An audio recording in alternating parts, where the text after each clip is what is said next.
ፎይ አካውንት ተዘግቷል። ሁለቱም አካውንቱ የሚገርም ዛሬ ጭራሽ ሁለተኛው አካውንቱ ተዘጋ። ኦ ማይ ጋድ እና በጣም ሰነፎች ሆናል። እሱ እንደዛ እየተጋ እያገለገለ በዛ ሁሉ ሰዓት ውስጥ እያገለገለ ታውቀዋለህ። ከፕሮቴስታንት ጋር ያለው ዲስከሽን ኢዚ ነው፣ ቀላል ነው፣ አልጋ ባልጋ ነው፣ አይቆረቁርም። አርዳሃለሁ ገላለሁ ብሎ የሚያስፈራራ የለም። እነ እፎይና እነ ጳላዲዮስ ሌሎችም እነ ክርስቲያን እስልምና ላይ የሚሰሩት ግን በነፍስና በስጋቸው ተወራርደው ነውና ሁለቱም አካውንት ዘግቶበታል፣ አዘግተውበታል። ደግሞ ታውቀዋለህ አይሳደብ ምን አይል እየሰደቡት ያ ሁሉ እንኳን እየደረሰበት ቁጭ ብሎ ነበር የሚሰማቸው። ሲጨርሱ አይደል የሚያስወርዳቸው ራሱ በጣም ጨበቃ ወደ ሐሳቡ እያለ እሺ ይሁን እያለና እኔ እንደውም ቢኖሩ አንዳቸው ወይ ክርስቲያን ወይ ፎይ ቢኖሩ እዚህ ገብተው አካውንታቸውን ኮፒ ሊንክ ብናስደርጋቸው ደስ ይለኝ ነበረ። ለማንኛውም ግን አይ ቲንክ ሁሉ ሰው ያውቃል የፎን አካውንት። ግን እስቲ ፎይ ካለ ሼር አድርጉለትና ይምጣና እዚህ አንድ አካውንትን ኮፒ ሊንክና ክርስቲያንም ካለን አግባ ላይቭ ግቡና በዚህ መምጣት ይችላሉ። ይችላሉ። ለነገሩ ገስት በቃ መቀበል እንችላለን። ገስት መቀመጥ ይችላል። ኤግዛክትሊ። እስቲ ክርስቲያን አንድ ቁጥር ጻፍልኝ ፕሊዝ። ገስት ላይ ያላችሁ ኔጋ ሰዎች አንዴ ወረዱ። እሺ፣ በጣም ብሶ ነው ያለው። አንዴ ዛሬ የወንድሞቻችን የነ ፎይንና የነ ክርስቲያንን አትሊስት እኛ ማድረግ የማንችለው እነሱ እያደረጉ ስለሆነ በጣም መታገዝ አለባቸው ሰው።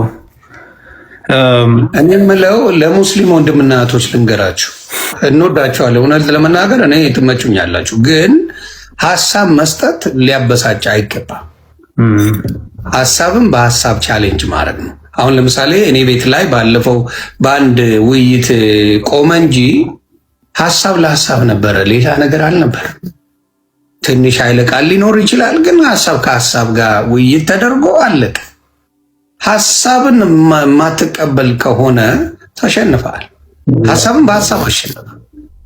ስለዚህ ሀሳብ ሲመጣ ካልገደልን ካልጨፈጨፍን የሚባለው እንዴ እናንተ ከተጋደላችሁ አምላክ የት አለ? መልስ ሰጪ ከሌላችሁ ምኑ ነው ትርጉሙና? መልስ የሚሰጥ አምላክ የለም ማለት ነው። ወደ ግድያ፣ ወደ ዛቻ፣ ወደ ምን መግባቱ ጥቅም የለውም። ሙስሊም ወንድምናቶች ጠይቁ፣ ገብታችሁ አስረዱ። ማንንም እፎይ አትግባ የሚለው አንድ ሰው የለም። ኑ ግቡ፣ አስረዱ ነው። ኑ እንወያይ ነው የሚለው። ውይይት እንዴት አንድ ሙስሊምን ሊያበሳጭ ይችላል?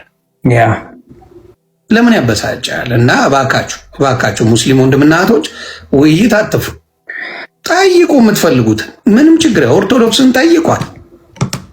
ማንም ኦርቶዶክስን ስለጠየቅ አይደለም እኛ ራሱ መጠየቅ አይደለም ተሳድበን የማይረባ ንግግር አድርገን እንኳን የግድያ ዛቻዎች የሉ። የግድያ ተሳድበን የሚያስቀይም ንግግር ቪዲዮዎች አሉ የሰራኋቸው። እንደዛ አድርገን እንኳን ልግደል እንዲላርግ የሚባል ነገር አንሰማ እና ለምን በዛ ደረጃ እንደምትሄዱ ሊገባኝ አልቻለም። እና እፎይ ከቻላችሁ ቻሌንጅ አድርጉት። ነፃ ነው መድረኩ። ትናንት የሚገርም ምናየው ዮኒ የመሰለ አንድ ገስት ላይ ብዙ ሙስሊም ወንድሞቻችን እህቶቻችን ይገባሉ እሱ ጋር። ይሄን ሰሞን እስከ 7,000 8,000 ሰው ነው እየገባ የሚማር 10,000 ደርሶ ነበረ ላስት ታይም። እና የሚገርም በቃ አይ ቲንክ ከፍጡር በኋላ አሁን ጾም ላይ ስለሆኑ ከፍጡር በኋላ ይገባሉ እሱ ጋር። እና አንዱ ገብቶ ትናንት ያስፈራረዋል። ማለት ስድብ ነው ማስፈራራት ሳይሆን ያው በቃ ባገኝ ይገላል ወራርጬ ምናምን ኤግዛክትሊ። እና መጨረሻ ላይ ምን አለው እፎይ በጣም ደስ ያለኝ ኦኬ እሺ ችግር የለውም እሱ ይደርሳል፣ ትገለኛለህ፣ ታርደኛለህ፣ ችግር የለውም ግን እስቲ ለዚህ ምክንያት የሆነህን የተናገርኩትን ውሸት እንድጠላይ ምክንያት የሆነ የተናገርኩት ውሸት የተናገርኩት ሌላ ያልተጻፈ ነገር ካለ አሳየኛለሁ። መልስ የለውም፣ ጸጥ ነው ያለው።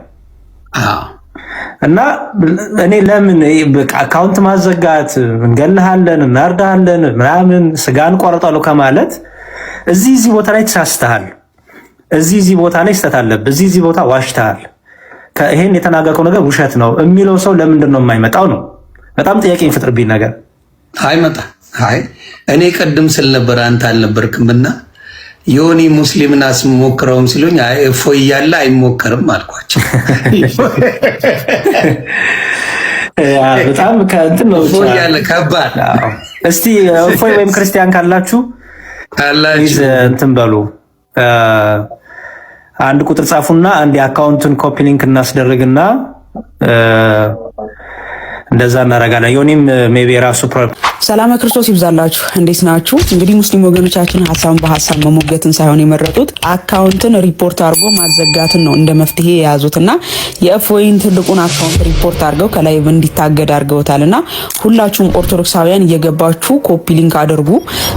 እንግዲህ የረመዳን ጾም ወቅት ላይ ናቸው። ከፍጣር በኋላ እየመጡ እሱ ጋር ነው እየተማሩ ያሉት ቁጭ ብለው ማለት ነው። እፎይ ውሸታም ነው፣ እፎይ ያለ ማስረጃ ነው የሚያወራው፣ እፎይ ባለጌ ነው የሚሏቸው ኡስታዞቻቸውን ቅጥፈት እያሳየ ማን ነው ውሸታ የሚለውን እያሳያቸው በማስረጃ ምእመናኖቻቸው ቁጭ ብለው እሱ ጋር ከ10 ሺህ ያላነሰ ሙስሊም ኡማ ነው ቁጭ ብሎ የሚማረውና ይሄ ነገር ያናደዳቸው ሙስሊም ወገኖቻችን እንግዲህ ሪፖርት እያደረጉ እያዘጉበት ነውና በዚህ ሰዓት ኦርቶዶክሳውያን እጃችሁ ሊሰራ ይገባል። ኮፒ ሊንክ ሼር ማድረግ ይጠበቅባችኋል ማለት ነው። ጸጋና ሰላም ይብዛላችሁ። ሰውን ኑ እንውረድ አለ፣ ሰውንም በምሳሌያችን እንፍጠር አለ ይላል። ከዛ በኋላ ሰውንም በአምሳሉ አስመስሎ ፈጠረው ነው የሚለው። አስመስሎ ፈጠረው እንዴ! እንግዲህ ያው መጨረሻ ላይ ነው በጴንጤ ከገባው በኋላ ነው ጥያቄውን ያቀረብኩት። እዛ አንድ ጊዜ ፓስተር ለሚቻ ቆይ ሰው ፈጣሪ ይመስላል እንዴ አልኩት። እንዴት አለ። መሀይም ደፋር ነው የሚባለው እውነት ነው። የዚህ ሰውዬ ድፍረት በሚዲያ ላይ ወጥቶ እንደዚህ መናገር ብቻ ሳይሆን የሚያስገርመው ሆስት የምታደርገውና ይህንን አርተው ሰርተው በሚዲያ ላይ ያሰራጩት የዋብያ ሚዲያ ይመስለኛል። የእነሱ ድፍረትና ድንቁርና በጣም ያስቀኛል። ምክንያቱም ሳሂህ አልቡኻሪ 62:27 ላይ እንደዚህ ይላል። ኡስታዙ ይሄ አሁን የወጣው ከክርስትና ወጣሁኝ እስልምናን ተቀበልኩኝ ነው፣ ከፕሮቴስታንት ወጥቼ እስልምናን ወጣሁበት ያለው እግዚአብሔር ሰውን ወይም አዳምን በአምሳሉ በመልኩ ፈጠረው ሚላል። በዛ ምክንያት ነው የወጣሁት ይላል። እንደዚህ ይላል ሐዲሱ ናሬትድ አቡ ሁረይራ እንደተረከው the prophet said ነብዩ እንደዚህ ያለ Allah created Adam in his picture 60 cubits in height አላህ አደምን በራሱ ኢሜጅ ፒክቸር 60 ክንድ ወይንም 30 ሜትር አድርጎ ፈጠረው ይላል። ስለዚህ የሰውዬ ይህንን ከዛሬ ከሰማህበት ጀምሮ አሁን ደምሳሽን ትቀበላለህ፣ ፍቅር ሲዝም ትሆናለህ ማለት ነው። ምክንያቱም እግዚአብሔር ሰውን በመልኩ ፈጠረው ስላለ በዛ ምክንያት ነው የወጣው ብሏል። እኛ እግዚአብሔር ሰውን በመልኩ ፈጠረው ቢለው እዛው ዘፍጥረት ምዕራፍ 1 ቁጥር 28 ላይ ምን ይለዋል? እግዚአብሔር ባረካቸው እንዲህም አላቸው ብዙ ተባዙ ምድርንም ሙሏት፣ ግዟት፣ የባህር ዓሦችና የሰማይ ወፎች በምድር ላይ የሚንቀሳቀሱትን ሁሉ ግዟቸው ይላል። ስለዚህ እግዚአብሔር በባህሪው ገዢ ነው። ለአዳም ደግሞ ያንን የጸጋ ገዢ እንዲሆን ሰጠው።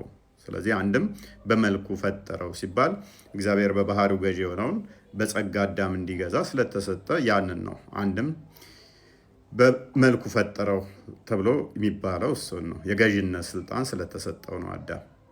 ሁለተኛ ምንድነው ከክርስትና እንደወጣበት ያደረገኝ ያለው አዳም እግዚአብሔር ወረደ ሚላል። ስለዚህ ወረደ የሚለውን አይቼ በዛ ምክንያት ወጣው ይላል። እንግዲያውስ አሁንም ከእስልምና የምትወጣበትን አንድ ልጠቁምህ። ይሄ ቃል በቃል አላህ ከአርሽ በላይ ያለው ከሌሊቱ 1/3 ሁሌም ወራጅ ተመላላሽ ነው።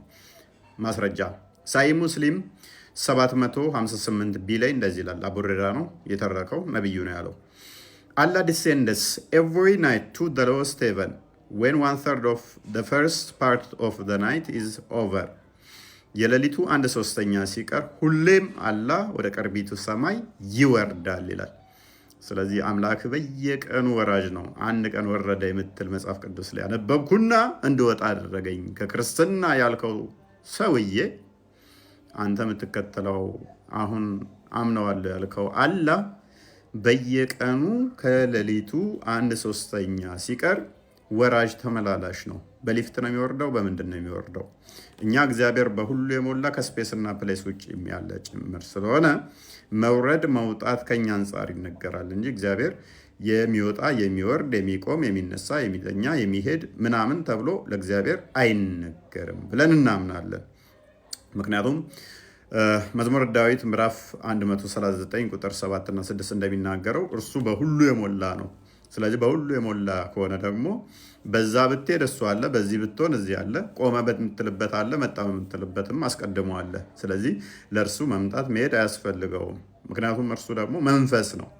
ዮሐንስ ወንጌል ምዕራፍ 4 ቁጥር 24 እንደሚናገረው ማለት ነው። ስለዚህ እሱ በሁሉ የሞላ መንፈስ የሆነ ስለሆነ መምጣት መሄድ አይነገርም።